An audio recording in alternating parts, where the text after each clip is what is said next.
তো বন্ধুরা, আপনারা সবাই জানেন যে বর্তমানে কিন্তু বাংলা আবাস যোজনার কিন্তু আধার ইউকেওয়াইসি চলছে এবং ইতিমধ্যে কিন্তু প্রায় সবাই করেও ফেলেছে আধার ইউকেওয়াইসিরা। যাদের যাদের মেসেজ এসেছিলো, SMS এসেছিলো, তারা ইতিমধ্যে আধার ইউকেওয়াইসি কমপ্লিট কিন্তু করে নিয়েছে। এবার অনেকে ভাবছেন যে আমি আধার যে কেওয়াইসি করে নিয়েছি মানে আমি বাড়ির টাকা পেয়ে যাব। বাংলা আবাস যোজনা 3 কিস্তির মাধ্যমে প্রথম কিস্তি 60,000 টাকা, দ্বিতীয় কিস্তি 50,000 এবং তারপরে কিস্তি 20,000। তো সেক্ষেত্রে অনেকে ভাবছে আমি প্রথম কিস্তির টাকা আমি পেয়ে যাব, কিন্তু এরকম কিন্তু নয়।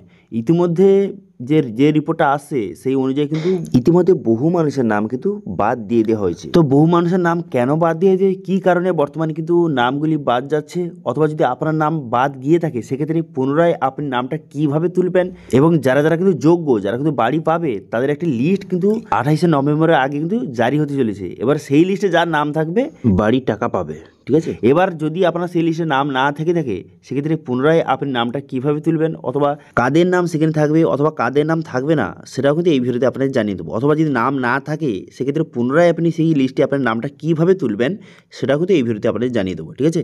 তো এই জন্য ভিডিওটা প্রথম থেকে শেষ পর্যন্ত অবশ্যই দেখবেন মনোযোগ সহকারে, এবং আমাদের চ্যানেলে প্রথমবার ভিজিট করে থাকলে আমাদের চ্যানেলটিকে সাবস্ক্রাইব করে রাখুন এবং পাশে থাকা বেল আইকনটিকে অবশ্যই প্রেস করে রাখুন। তো চলুন আজকে ভিডিওটা শুরু করা যাক। তো এই যে আর্টিকেলটা, এটা কিন্তু যে বর্তমান নিউজ পত্রিকায় কিন্তু প্রকাশ করা হয়েছে। এখানে কী বলা হয়েছে আপনাদের জানিয়ে দিই, তারপরে পরে কিন্তু পুরো বিষয়টা বুঝিয়ে বলছি। এখানে বলা হয় যে বাংলা আবাস যোজনায় বাড়ি পাচ্ছে 70,000 পরিবার, এবং জেলায় 7,000-এর নাম কিন্তু বাদ দেওয়া হয়েছে। অর্থাৎ 7,000-এর নাম ইতিমধ্যে কিন্তু বাদ করে দেওয়া হয়েছে এই যে বাংলা আবাস যোজনার বাড়ি থেকে, ঠিক আছে। এখানে বলা হয়েছে বর্তমানে কিন্তু সুপার চেকিংয়ের কাজ কিন্তু প্রায় শেষ।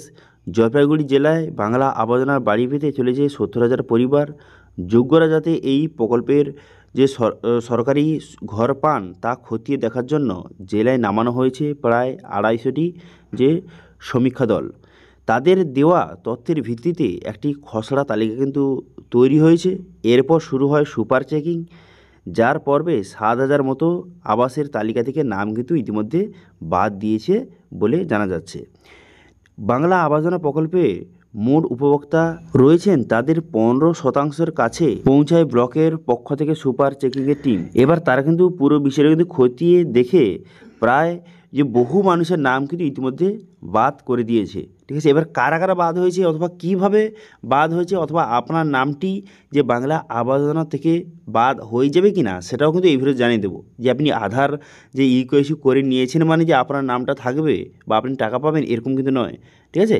এখানে কী কী বিষয় খতিয়ে দেখা হচ্ছে বা কীভাবে এখানে ভেরিফিকেশন হচ্ছে এবার আপনাকে জানিয়ে দিই। এখানে বলা হয়েছে যে বর্তমানে কিন্তু জেলায় জেলায় বর্তমানে কিন্তু একটি ভেরিফিকেশন সুপার চেকিংয়ের পর একটি কিন্তু তালিকা তৈরি হচ্ছে, এবং সেখানে কিন্তু 70,000-এর মতো মানুষ কিন্তু ঘর পেতে চলেছে। 2018 সালে যে সমীক্ষা হয়েছিল তার ভিত্তিতে বাংলা আবাস যোজনার যে তালিকা তৈরি করা হয়েছে। যদিও 2022 সালে কিন্তু আরেকটি যে সমীক্ষা চলেছিল সেখানে কিন্তু প্রায় 20% নাম কিন্তু বাদ যায়, ঠিক আছে। এবার বাদ গিয়েছে মোট উপভোক্তা প্রায় 10%, অর্থাৎ যে 7,000 মতো যে নাম কিন্তু ইতিমধ্যে বাদ চলে গেছে। এটা হচ্ছে জলপাইগুড়িতে।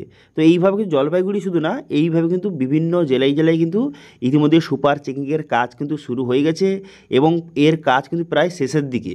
এবং সঙ্গে সঙ্গে বহু জেলায় বিভিন্ন মানুষের কিন্তু নাম কিন্তু বাদ চলে গেছে, ঠিক আছে। বিভিন্ন জায়গায় কিন্তু নাম ইতিমধ্যে বাদ দিয়ে দেওয়া হয়েছে, যে সবাই ঘর পাবে এরকম কিন্তু নয়।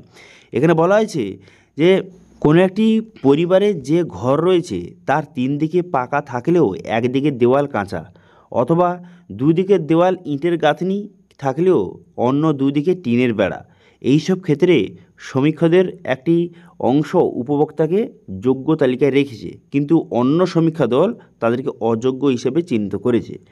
অতিরিক্ত জেলা শাসক বলেন এই ধরনের কয়টি ঘটনা ঘটেছে। বিএলওদের বলা হয়েছে যে সরজমিন প্রদর্শন করে রিপোর্ট দিতে।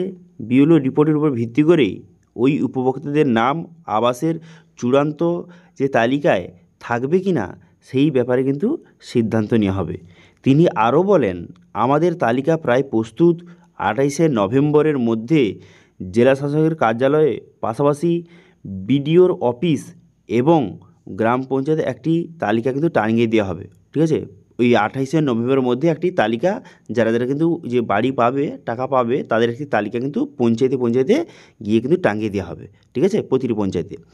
তালিকায় থাকা কোনো নাম যদি যে কারোর থেকে আপত্তি থাকে, ঠিক আছে, তালিকায় যাদের নাম রয়েছে বা আপনার নাম ওঠেনি কেন সেগুলো নিয়ে যদি আপত্তি থাকে, সেক্ষেত্রে 29শে নভেম্বর থেকে 6ই ডিসেম্বরের মধ্যে যে প্রশাসনকে জানাতে হবে, ঠিক আছে, অথবা যে আপনার পঞ্চায়েত অথবা যে ব্লক অফিসে আপনি যে জানাতে পারেন, ঠিক আছে। তারপরে 9 থেকে 10 ডিসেম্বর একটি সভা বসবে, সেই সভায় কিন্তু সেই তালিকায় আবার আপনার নামটা কিন্তু তুলে দেওয়া হবে যদি আপনি যোগ্য হন, ঠিক আছে। তো মোটামুটি আপনাদের পুরো বিষয়টা ক্লিয়ার করে দিই। বর্তমানে কিন্তু যে জেলায় জেলায় কিন্তু যে ভেরিফিকেশনের কাজ ইতিমধ্যে কিন্তু প্রায় শেষের দিকে, এবং 28শে নভেম্বরের মধ্যে যে পঞ্চায়েত এবং ব্লক অফিসে একটি তালিকা কিন্তু যে সেখানে মারিয়ে দেওয়া হবে। এবার সেই তালিকা যাদের নাম থাকবে তারা কিন্তু টাকা পেয়ে যাবে। এবার যদি সেই তালিকা আপনার নাম না থেকে থাকে, সেক্ষেত্রে আপনি কিন্তু পঞ্চায়েত অথবা ব্লক অফিসে কিন্তু আপনি কমপ্লেন করতে পারেন। তারপরে কিন্তু আপনার ডিটেলসটা ভেরিফিকেশন হয়ে যাওয়ার পর যদি আপনি যোগ্য হন, সেক্ষেত্রে কিন্তু আপনার নামটা পুনরায় কিন্তু সেই তালিকায় উঠে যাবে। তো অর্থাৎ মোটামুটি বুঝতে পারছেন যে আধারের যে আপনি আধার ভেরিফিকেশন করে নিয়েছেন মানে যে আপনি টাকা পেয়ে যাবেন এরকম কিন্তু নয়। বর্তমানে কিন্তু সুপার চেকিংয়ের কাজ কিন্তু ইতিমধ্যে শুরু হয়ে গেছে, বিভিন্ন জেলায় কিন্তু ইতিমধ্যে শেষও হয়ে গেছে, এবং তার চেকিংয়ের পর একটা লিস্ট কিন্তু জারি করেছে। সেই লিস্টে যাদের নাম থাকবে তারা কিন্তু ঘর পাবে।